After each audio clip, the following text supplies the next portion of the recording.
America के पूर्व राष्ट्रपति जो बाइडेन को प्रोस्टेट कैंसर हो गया है, जो अब हड्डियों तक फैल चुका है। 82 साल के बाइडेन ने पिछले हफ्ते यूरिन में दिक्कत होने पर डॉक्टर को दिखाया था।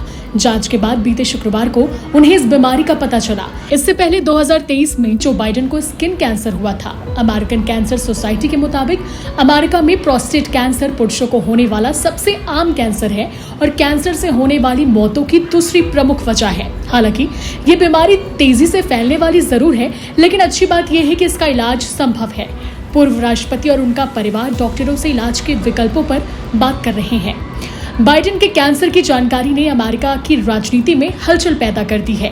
कई विश्लेषकों का मानना है कि इस खबर से उनके सार्वजनिक जीवन में पूरी तरह से विराम लग सकता है। वहीं अमेरिका के राष्ट्रपति डोनाल्ड ट्रंप ने उनके जल्द स्वस्थ होने की कामना की है। सबसे बड़ी बात यह है कि जो बाइडेन ने अपने बेटे ब्यू बाइडेन को 2015 में कैंसर के कारण खो दिया था।